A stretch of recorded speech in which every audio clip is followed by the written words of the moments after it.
बोलो भक्त और भगवान की जय। पिछले एपिसोड में मैंने द्वादश प्रधान भक्त में चौथे भक्त श्री सनकादि आदि कुमारों की कथा सुनाई थी। अब मैं आपको पांचवें भक्त श्री कपिल देव जी की कथा सुनाती हूँ। बोलो कपिल देव भगवान की जय।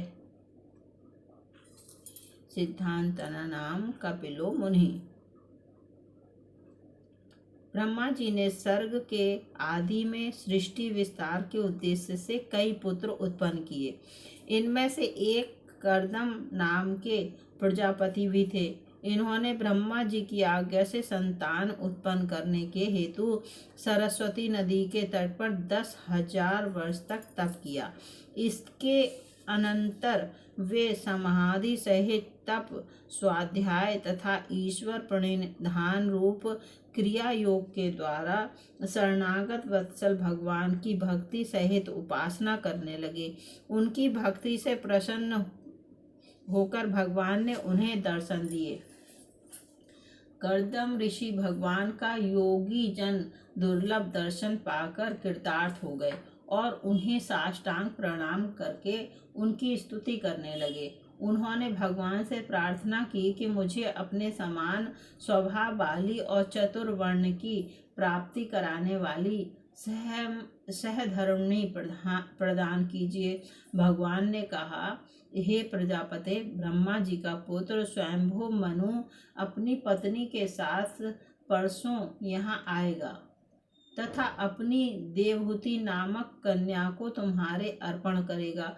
उसके द्वारा तुम्हें 9 कन्याएं प्राप्त होंगी। मैं भी तुम्हारे प्रेम से आकृष्ट होकर अपने अंश रूप बल कला के द्वारा तुम्हारे यहाँ पुत्र रूप में प्रकट होऊंगा और सांख्य शास्त्र रूप संहिता की रचना करूंगा।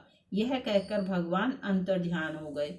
भगवान के कथनानुसार तीसरे दिन स्वयंभू मनु अपनी पत्नी के सहित कन्या को साथ में लेकर कर्दम के आश्रम में पहुंचे और बड़े आग्रह और विनय के साथ वे ऋषि को अपनी कन्या अर्पित कर चले गए।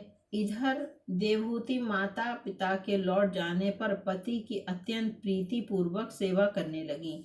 उसने विषय भोग की इच्छा तथा कपट, द्वेष, लोभ, निषिद्ध आचरण और प्रमाद आदि दोषों को त्याग कर शौच, इंद्रिय निग्रह आदि गुणों से अपने तेजस्वी पति को संतुष्ट किया।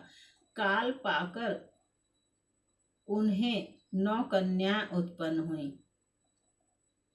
अब तो कर्दम ऋषि अपने पिता ब्रह्मा जी की आज्ञा पूरी हुई जानकर संन्यास धर्म में दीक्षित होने का विचार करने लगे। उनके इस विचार को जानकर देवहूति उनसे हाथ जोड़कर बोली, भगवान, आप अपनी आत्मा का कल्याण करने के लिए घर छोड़कर वन में जाना चाहते हैं तो जाइए। मैं आपके मार्ग में बाधक होना नहीं चाहती, किंतु मेरी एक छोटी सी प्रार्थना है, उसे पूरी करके आपको जाने का विचार करना चाहिए। वह यह है कि आपके वन चले जाने पर मेरा शोक दूर करने के लिए मुझे एक ब्रह्मज्ञानी पुत्र चाहिए। केवल कन्या उत्पन्न करके आप पितृ ऋण से मुक्त नहीं हुए, अतः आप कुछ दिन और घर में रहिए और पुत्र उत्पन्न होने के बाद चले जाइए। मैंने विषयों में लिप्त रहकर अब तक की आयु तो व्यर्थ खो दी, परंतु शेष जीवन मेरा भगवान के भजन में ही बीते, ऐसी मेरी इच्छा है। आपको ब्रह्म ज्ञानी न जानकर मैंने अब तक आपसे ग्राम में सुखों की ही कामना की। अब आप कृपा करके मुझे पुत्र की प्राप्ति कराकर इस संसार रूप बंधन से छूटने में सहायता कीजिए। उसके इन विनय एवं वैराग्य युक्त वचनों को सुनकर ऋषि को भगवान के वचनों का स्मरण हो आया। वे बोले, हे राजपुत्री, तुम किसी प्रकार की चिंता न करो। तुम्हारे उदर में भगवान जगदीश्वर शीघ्र ही अवतार धारण करेंगे और तुम्हें ब्रह्म ज्ञान का उपदेश कर तुम्हारे हृदय की अहंकार रूप ग्रंथि का छेदन करेंगे। देवहूति भी प्रजापति के वचनों में पूर्ण विश्वास कर भगवान श्री हरि की प्रेम पूर्वक आराधना करने लगी। समय पाकर उसके उदर से भगवान मधुसूदन प्रकट हुए और चारों दिशाओं में जय जयकार की ध्वनि होने लगी। उस समय मरीचि आदि ऋषियों सहित ब्रह्मा जी कर्दम ऋषि के आश्रम में पहुंचे। उन्होंने कर्दम देवहूति को उनके पुत्र का महात्म्य बतलाया और कहा कि साक्षात पूर्ण पुरुष ही तुम्हारे यहाँ अवतीर्ण हुए हैं। इनके केश कलाप स्वर्ण के समान कपिल वर्ण होने के कारण ये जगत में कपिल नाम से विख्यात होंगे। ये सिद्ध मुनियों में अग्रगण्य होंगे और सांख्य शास्त्र का प्रचार करेंगे। यूं कहकर ब्रह्मा जी सत्यलोक को चले गए। उनके चले जाने के बाद कर्दम ऋषि ने अपने यहाँ पुत्र रूप से अवतीर्ण हुए भगवान कपिल देव की अनेक प्रकार से स्तुति की और उनसे संन्यास धर्म को स्वीकार करने की आज्ञा मांगी। भगवान बोले, हे प्रजापते, मुमुक्षुओं को आत्मज्ञान प्राप्त कराने में सहायक प्रकृति पुरुष आदि तत्वों का निरूपण करने के लिए ही मैं इस समय धराधाम पर अवतीर्ण हुआ हूँ। तुम अब सब प्रकार के ऋणानुबंधों से मुक्त हो गए हो, अतः तुम संन्यास ग्रहण कर सकते हो।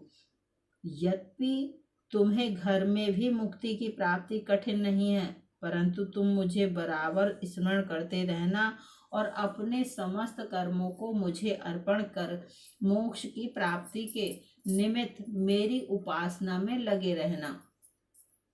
यद्यपि यह सूक्ष्म आत्मज्ञान का मार्ग बहुत पहले से चला आ रहा है, तथापि बहुत काल बीत जाने से यह लुप्त सा हो गया है। अतः उसका पुनः प्रचार करने के निमित्त ही मैं पृथ्वी पर प्रकट हुआ हूँ। सकल प्राणियों के अंतःकरण में रहने वाले मुझ स्वयं प्रकाश परमात्मा को अपने देह स्थित आत्मा में देखकर तुम शोक से छूट जाओगे और मोक्ष सुख को प्राप्त करोगे। मैं देवहूति माता को संचित और क्रियमाण आदि सब प्रकार के कर्मों की वासनाएं मन से दूर करने वाली अध्यात्म विद्या कहूँगा, जिसके प्रभाव से यह देवहूति संसार भय को तर जाएगी और मोक्ष सुख को प्राप्त करेगी। भगवान कपिल देव के इन वचनों को सुनकर कर्दम ऋषि परम प्रसन्न हुए और भगवान की प्रदक्षिणा कर वन को चले गए। वे सकल संगों को त्याग कर अहिंसा व्रत का पालन करते हुए पृथ्वी पर विचरने लगे। उन्होंने अपने उत्कट भक्ति योग के द्वारा अंतर्यामी भगवान वासुदेव के चरणों में मन लगाकर उत्तम भगवत भक्तों को प्राप्त होने वाली भागवती गति को प्राप्त किया। महामुनि भगवान कपिल देव पिता कर्दम ऋषि के वन में चले जाने पर माता का प्रिय करने की इच्छा से कुछ दिन अपने पिता के आश्रम में ही रहे। एक दिन ब्रह्मा जी के कथन को स्मरण कर देवहूति आसन पर बैठे हुए वास्तव में कर्म रहित किंतु मुमुक्षुओं को तत्व मार्ग दिखलाने वाले अपने पुत्र से कहने लगी, हे प्रभो, मैं इन दुर्निवार इंद्रियों की तृप्ति के निमित्त विषयों की अभिलाषा से अत्यंत श्रांत हो रही हूँ। हे देव, आप मेरे इस महामोह को दूर करिए। आप शरणागतों के रक्षक और भक्तों के संसार रूप वृक्ष को छेदन करने में कुठार के समान हैं। माता के इन वचनों को सुनकर कपिल देव मन ही मन बड़े प्रसन्न हुए और मुस्कुराते हुए बोले, हे माता, इस आत्मा के बंधन और मुक्ति का कारण चित्त ही है। चित्त के सिवा कोई दूसरा नहीं। यह चित्त शब्द आदि विषयों में आसक्त होने पर बंधन का कारण होता है और वही ईश्वर के प्रति अनुरक्त होने पर मुक्ति का कारण बन जाता है। इसी प्रकार दुष्ट पुरुषों का संग जीवात्मा को बांधने वाली दृढ़ फांसी है और सत्पुरुषों के संग को शास्त्रों में मोक्ष का द्वार कहा गया है। अतः हे जननी, तुम्हें सत्पुरुषों का ही संग करना चाहिए। साधुओं के सत्संग से ही मेरे प्रभाव का यथार्थ ज्ञान कराने वाली और अंतःकरण को सुख देने वाली कथाएं सुनने को मिलती हैं, जिनके श्रवण से भगवान में श्रद्धा, प्रीति और भक्ति क्रमशः उत्पन्न होती है। उस भक्ति से ऐहिक तथा पारलौकिक सुखों के प्रति वैराग्य उत्पन्न होता है और वैराग्य संपन्न पुरुष आत्म साधन के उद्योग में तत्पर होकर योग आदि के द्वारा अंतःकरण को स्वाधीन करने का प्रयत्न करता है और शब्द आदि विषयों के सेवन को त्याग कर वैराग्य से बड़े हुए ज्ञान, अष्टांग योग और भक्ति के द्वारा इसी देह में मुझ सर्व अंतर्यामी परमात्मा को प्राप्त कर लेता है। इसके अनंतर देवहूति के प्रश्न करने पर भगवान श्री कपिल देव ने भक्ति के लक्षणों का वर्णन किया और फिर सांख्य शास्त्र की रीति से पदार्थों का वर्णन करते हुए प्रकृति पुरुष के विवेक द्वारा मोक्ष का वर्णन किया। इसके अनंतर अष्टांग योग से स्वरूप की उपलब्धि किस प्रकार होती है यह बतलाते हुए भक्ति योग के अनेक प्रकार बतलाए और साथ ही संसार के दुख आदि स्वरूप का चित्रण किया। प्रसंगतः कामी जनों को कैसी गति होती है यह बतलाते हुए मनुष्य योनि का महत्व बतलाया और यह भी बतलाया कि मनुष्य योनि पाप पुण्य के सम्मिश्रण से प्राप्त होती है।